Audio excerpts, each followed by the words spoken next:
Hi friends, media ಜಗತ್ತಿಗೆ ಸ್ವಾಗತ. Friends, Yaduveer Wadiyar ಮೈಸೂರಿನ ಮಹಾರಾಜ, ಬಿಜೆಪಿ ನಾಯಕ. ಇಂಥ ಯದುವೀರ್ ಜೀವನದ ಹಾದಿ ಹೇಗಿದೆ? ಮೈಸೂರು ಮಹಾರಾಜ ಆಗೋಕು ಮೊದ್ಲು ಎಲ್ಲಿದ್ರು, ಏನ್ ಮಾಡ್ತಿದ್ರು, ಅಲಮೇಲಮ್ಮನ ಶಾಪದ ಬಗ್ಗೆ ಹೇಳೋದೇನು, ಎಲ್ಲವನ್ನ ಈ ವಿಡಿಯೋದಲ್ಲಿ ತೋರಿಸ್ತೀವಿ. ಇಂಟ್ರೆಸ್ಟಿಂಗ್ ಆಗಿರೋ ಈ ವಿಡಿಯೋವನ್ನ ಕೊನೆವರೆಗೂ ನೋಡಿ. ಅದಕ್ಕೂ ಮುನ್ನ ನೀವಿನ್ನು ನಮ್ಮ ಚಾನೆಲ್ಗೆ ಸಬ್ಸ್ಕ್ರೈಬ್ ಆಗಿಲ್ಲ ಅಂದ್ರೆ ಈಗ್ಲೇ ಸಬ್ಸ್ಕ್ರೈಬ್ ಆಗಿ. 1992 ಮಾರ್ಚ್ 24ರಂದು ಜನನ. ಫ್ರೆಂಡ್ಸ್, ಯದುವೀರ್ ಒಡೆಯರ್ ಹುಟ್ಟಿದ್ದು 1992 ಮಾರ್ಚ್ 24ನೇ ತಾರೀಕು ರಾಜಧಾನಿ ಬೆಂಗಳೂರಿನಲ್ಲಿ. ತಂದೆ ಸ್ವರೂಪ್ ಆನಂದ್ ಗೋಪಾಲ್ ರಾಜ್ ಅರಸ್, ತಾಯಿ ತ್ರಿಪುರ ಸುಂದರಿ ದೇವಿ. ಈ ದಂಪತಿಯ ಇಬ್ಬರು ಮಕ್ಕಳಲ್ಲಿ ಮೊದಲನೆಯವರಾಗಿ ಜನಿಸಿದ್ರು ಯದುವೀರ್. ಇವರಿಗೆ ಜಯಾತ್ಮಿಕಾ ಲಕ್ಷ್ಮಿ ಎಂಬ ತಂಗಿ ಇದ್ದಾರೆ. ಯದುವೀರ್ ಒಡೆಯರ ಮೊದಲ ಹೆಸರು ಯದುವೀರ್ ಗೋಪಾಲ್ ರಾಜ್ ಅರಸ್. ಇಂಥ ಯದುವೀರ ಅಜ್ಜಿ ಶ್ರೀಕಂಠದತ್ತ ನರಸಿಂಹರಾಜ ಒಡೆಯರ ಸ್ವಂತ ಅಕ್ಕ ಅನ್ನೋದು ಗಮನಾರ್ಹ. ಇನ್ನು ಸರಳವಾಗಿ ಹೇಳ್ಬೇಕು ಅಂದ್ರೆ ಯದುವೀರ ತಾಯಿಯಾದ ತ್ರಿಪುರ ಸುಂದರಿ ದೇವಿ ಶ್ರೀಕಂಠದತ್ತ ನರಸಿಂಹರಾಜ ಒಡೆಯರ ದೊಡ್ಡಕ್ಕ ಗಾಯತ್ರಿ ದೇವಿಯವರ ಮಗಳು. ಮೈಸೂರು ರಾಜವಂಶಸ್ಥರಿಗೂ ಯದುವೀರ್ ಕುಟುಂಬಕ್ಕೂ ಮೊದಲಿನಿಂದಲೂ ಸಂಬಂಧವಿತ್ತು. ಇವರದ್ದು ಅರಸು ಸಮುದಾಯ. ಬೆಂಗಳೂರಲ್ಲಿ ಬಾಲ್ಯ ಮತ್ತು ಶಿಕ್ಷಣ. ಯದುವೀರ್ ಒಡೆಯರ್ ಬಾಲ್ಯದ ದಿನಗಳನ್ನ ಕಳೆದಿದ್ದೆಲ್ಲ ಬೆಂಗಳೂರಿನಲ್ಲಿ. ಆದ್ರೆ ರಾಜ ಪರಿವಾರದ ಸದಸ್ಯರಾಗಿದ್ರಿಂದ ದಸರಾ ಟೈಮಲ್ಲಿ ಇವರ ಕುಟುಂಬ ಮೈಸೂರಿಗೆ ಹೋಗಿ ಅರಮನೆಯಲ್ಲಿ ವಾಸ ಇರ್ತಿತ್ತು. ಅರಮನೆಯಲ್ಲಿ ಉಳಿದ ಮಕ್ಕಳ ಜೊತೆ ಆಟ ಆಡಿದ್ದು, ದಸರಾ ನೋಡಿದ್ದು ಇವರ ಬಾಲ್ಯದ ನೆನಪುಗಳಾಗಿವೆ. ಇಂಥ ಯದುವೀರ್ ಬೆಂಗಳೂರಿನ ವಿದ್ಯಾನಿಕೇತನ್ ಶಾಲೆಯಲ್ಲಿ 10ನೇ ತರಗತಿವರೆಗೆ ಶಿಕ್ಷಣ ಪಡೆದ್ರು. ಬಳಿಕ ಯಲಹಂಕದ ಕೆನಡಿಯನ್ ಇಂಟರ್ ನ್ಯಾಷನಲ್ ಸ್ಕೂಲ್ನಲ್ಲಿ 11 ಮತ್ತು 12ನೇ ತರಗತಿ ಪೂರ್ಣಗೊಳಿಸಿದ್ರು. ಟೆನ್ನಿಸ್ ಇವರ ನೆಚ್ಚಿನ ಆಟವಾಗಿತ್ತು. ಅಮೆರಿಕಾಗೆ shift, degree complete. Yaduveer degree ಶಿಕ್ಷಣ ಪಡೆದಿದ್ದೆಲ್ಲ ಅಮೆರಿಕದಲ್ಲಿ.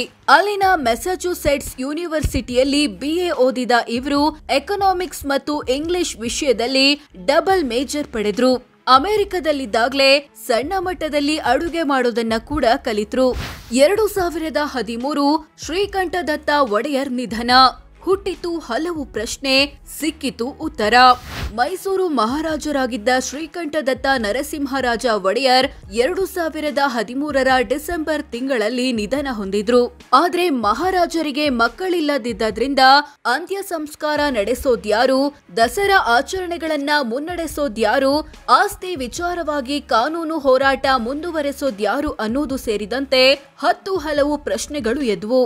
ಕುಟುಂಬ ಸದಸ್ಯರೆಲ್ಲ ಚರ್ಚಿಸಿ ಅಂತ್ಯ ಸಂಸ್ಕಾರ ನಡೆಸಲು ಶ್ರೀಕಂಠದತ್ತ ನರಸಿಂಹರಾಜ ಒಡೆಯರ ಅಳಿಯ ಅಂದ್ರೆ ಶ್ರೀಕಂಠದತ್ತರ ಅಕ್ಕ ಗಾಯತ್ರಿ ದೇವಿಯ ಮಗನಾದ ಚದುರಂಗ ಕಾಂತರಾಜ್ ಅರಸ್ರನ್ನ ಆಯ್ಕೆ ಮಾಡಿದ್ರು.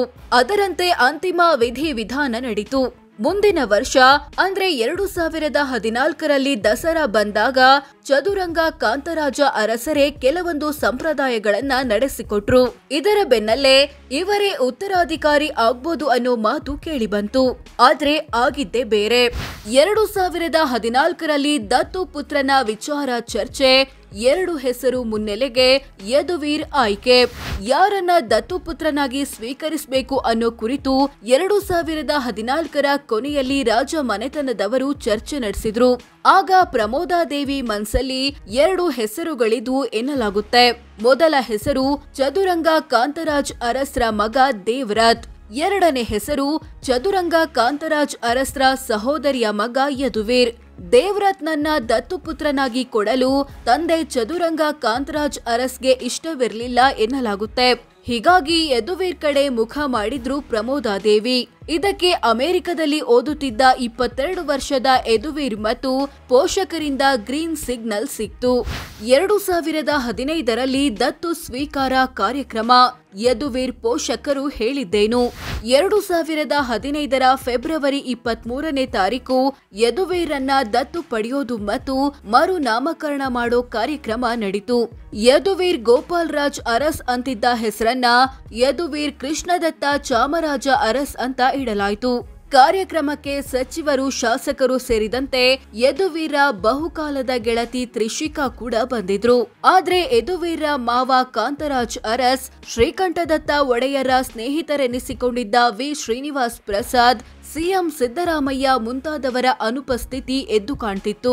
ಮಗನನ್ನ ದತ್ತು ಕೊಟ್ಟ ಬಳಿಕ ಯದುವೀರ ಬಯೋಲಾಜಿಕಲ್ ತಾಯಿ ತ್ರಿಪುರ ಸುಂದರಿ ದೇವಿ ಮಾತನಾಡಿ, ಮಗನನ್ನ ದತ್ತು ಕೊಟ್ಟಿದ್ದಕ್ಕೆ ವಿಷಾದ ಇಲ್ಲ, ಆದ್ರೆ ಮನೆಯಲ್ಲಿ ಆತನನ್ನ ತುಂಬಾ ಮಿಸ್ ಮಾಡ್ಕೋತೀನಿ, ತಾನು ಅಮೆರಿಕದಲ್ಲಿದ್ದೀನಿ ಅನ್ನೋ ತರ ಭಾವಿಸು ಅಂತ ಹೇಳ್ತಾನೆ ಅಂದ್ರು. ತಂದೆ ಗೋಪಾಲ್ ರಾಜ್ ಅರಸ್ ಮಾತನಾಡಿ, ರಾಜ ಮನೆತನದ ನೂತನ ಉತ್ತರಾಧಿಕಾರಿಯಾಗಿ ಯದುವೀರ್ ತನ್ನ ಜವಾಬ್ದಾರಿಯನ್ನ ಚೆನ್ನಾಗಿ ನಿರ್ವಹಿಸ್ತಾನೆ ಅನ್ನೋ ವಿಶ್ವಾಸ ಇದೆ ಅಂದ್ರು. ಯದುವೀರ್ ಕೂಡ ಮಾಧ್ಯಮಗಳ ಜೊತೆ ಮಾತನಾಡಿ ಸಂತಸ ವ್ಯಕ್ತಪಡಿಸಿದ್ರು. ಪ್ರಮೋದಾದೇವಿ ಮಾರ್ಗದರ್ಶನದಲ್ಲಿ ಹೆಜ್ಜೆ, ಆಸ್ತಿ ಕೇಳಿದ ಮಾವ, ದತ್ತು ವಿರುದ್ಧವೂ ದನಿ. ತಮ್ಮ 22-23ನೇ ವಯಸ್ಸಲ್ಲಿ ಮೈಸೂರು ರಾಜಮನೆತನದ ಉತ್ತರದಾಯಿತ್ವ ಪಡೆದ ಯದುವೀರ್ ಒಡೆಯರ್ ರಾಜಮಾತೆ ಪ್ರಮೋದಾದೇವಿ ಮಾರ್ಗದರ್ಶನದಲ್ಲಿ ಹೆಜ್ಜೆ ಇಟ್ರು. ಒಂದೊಂದೇ ಕಲಿತಾ ಹೋದ್ರು. ಈ ನಡುವೆ ಕೋರ್ಟ್ ಮೆಟ್ಟಿಲೇರಿದ ಯದುವೀರ ಮಾವ ಚದುರಂಗ ಕಾಂತರಾಜ್ ಅರಸ್ ಈ ಹಿಂದೆ ರಾಜ ಕುಟುಂಬದ ಆಸ್ತಿಯನ್ನ ಸರಿಯಾಗಿ ಪಾಲು ಮಾಡಿಲ್ಲ, ಅದನ್ನ ಸಮಾನವಾಗಿ ಪಾಲು ಮಾಡಬೇಕು ಅಂತ ಅರ್ಜಿ ಹಾಕಿದ್ರು. ಜೊತೆಗೆ ಯದುವೀರ್ ನನ್ನ ಪ್ರಮೋದಾದೇವಿ ದತ್ತು ಪಡೆದಿದ್ದು ಕೂಡ ಕಾನೂನು ಬಾಹಿರ ಅಂತ ಸಿಡಿದೆದ್ರು. 2016ರಲ್ಲಿ ಮದುವೆ, ದಾಂಪತ್ಯ ಜೀವನ. ಇಂಥ ಯದುವೀರ್ ಒಡೆಯರ್ 2016ರಲ್ಲಿ ತಮ್ಮ ಗೆಳತಿ ರಾಜಸ್ಥಾನದ ದುಂಗಾರ್ಪುರ್ ರಾಜ ಮನೆತನದ ರಾಜಕುಮಾರಿ ತ್ರಿಷಿಕಾ ಕುಮಾರಿ ದೇವಿಯನ್ನ ಮದುವೆಯಾದ್ರು. ಮುಂದಿನ ವರ್ಷವೇ ಆದ್ಯವೀರ್ ನರಸಿಂಹರಾಜ ಒಡೆಯರ್ ಎಂಬ ಮಗನ ಜನನವಾಯಿತು. ನಂತರ ಯುಗಾಧ್ಯಕ್ಷ ನರಸಿಂಹರಾಜ ಒಡೆಯರ್ ಎಂಬ ಮಗ ಕೂಡ ಜನಿಸಿದ. 2024ರಲ್ಲಿ ಚುನಾವಣಾ ರಾಜಕೀಯಕ್ಕೆ ಮೊದಲ ಪ್ರಯತ್ನದಲ್ಲೇ ಬಿಜೆಪಿ ಸಂಸದ. ಯದುವೀರನ್ನ ರಾಜಕಾರಣಕ್ಕೆ ಕರೆತರಲು ನಿರಂತರ ಪ್ರಯತ್ನಗಳು ನಡೀತಿದ್ವು. ಕೊನೆಗೆ 2024ರ ಲೋಕಸಭೆ ಚುನಾವಣೆಗೆ ಬಿಜೆಪಿ ಅಭ್ಯರ್ಥಿಗಳ ಪಟ್ಟಿ ಪ್ರಕಟವಾದಾಗ ಅಚ್ಚರಿ ಎಂಬಂತೆ ಯದುವೀರ್ ಹೆಸರು ಕೂಡ ಅನೌನ್ಸ್ ಆಯಿತು. ಮೈಸೂರು ಲೋಕಸಭಾ ಕ್ಷೇತ್ರದ ಬಿಜೆಪಿ ಟಿಕೆಟ್ ಪ್ರತಾಪ್ ಸಿಂಹ ಬದಲಾಗಿ ಯದುವೀರ್ ಪಾಲಾಯಿತು. ಕಣಕ್ಕಿಳಿದ ಯದುವೀರ್ ಕಾಂಗ್ರೆಸ್ನ ಎಂ ಲಕ್ಷ್ಮಣ್ ವಿರುದ್ಧ 1,39,262 ವೋಟ್ಗಳಿಂದ ಜಯಭೇರಿ ಬಾರಿಸಿದ್ರು. ಮೊದಲ ಪ್ರಯತ್ನದಲ್ಲೇ ಸಂಸದರಾಗಿ ಲೋಕಸಭೆ ಪ್ರವೇಶಿಸಿದ್ರು. ರಾಜಕೀಯ ಓಕೆ, ಬಿಜೆಪಿನೇ ಯಾಕೆ ಅಂತ ಕೇಳಿದ್ರೆ ಸೈದ್ಧಾಂತಿಕವಾಗಿ ತಮಗೆ ಹೊಂದಾಣಿಕೆ ಆಗೋ ಪಕ್ಷ ಬಿಜೆಪಿ ಅನ್ನೋದು ಯದುವೀರ್ ಮಾತು. ಇವರ ಕುರಿತ ಕುತೂಹಲಕಾರಿ ಸಂಗತಿಗಳು. ಯದುವೀರ್ ಒಡೆಯರ್ ವೆಜ್ ಮತ್ತು ನಾನ್ ವೆಜ್ ಎರಡೂ ರೀತಿಯ ಆಹಾರ ಸೇವಿಸ್ತಾರೆ.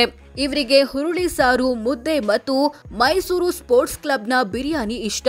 ಇಂಥ ಯದುವೀರ್ ಮಹಾರಾಜ ಆಗಿರದಿದ್ರೆ ಕನ್ಸಲ್ಟೆಂಟ್ ಆಗಿರ್ತಿದ್ದೆ ಅಂತ ಹೇಳಿಕೊಂಡಿದ್ದುಂಟು. ಇನ್ನು ಅಲಮೇಲಮ್ಮನ ಶಾಪದ ಬಗ್ಗೆ ಏನ್ ಹೇಳ್ತೀರಾ ಅಂತ ಕೇಳಿದ್ರೆ, ಬ್ರಿಟಿಷರ ಕಾಲದಲ್ಲಿ ದತ್ತು ಪುತ್ರರಿಗೆ ಹಕ್ಕಿಲ್ಲ ಎಂಬ ನಿಯಮ ಇತ್ತು. ಇದರ ಪ್ರಕಾರ ದತ್ತು ಪುತ್ರರು ರಾಜನ ಉತ್ತರಾಧಿಕಾರಿಯಾಗಲು ಅವಕಾಶ ಇರಲಿಲ್ಲ.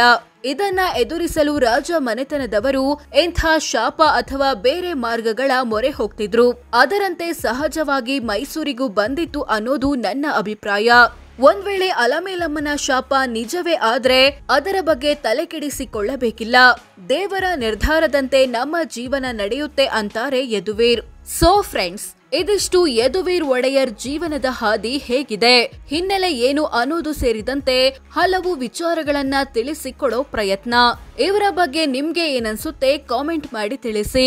ಹಾಗೆ ವಿಡಿಯೋ ಇಷ್ಟವಾದ್ರೆ ಲೈಕ್ ಮಾಡಿ, ಶೇರ್ ಮಾಡಿ, ನಮ್ಮ ಚಾನೆಲ್ಗೆ ಸಬ್ಸ್ಕ್ರೈಬ್ ಆಗಿ. ಧನ್ಯವಾದ.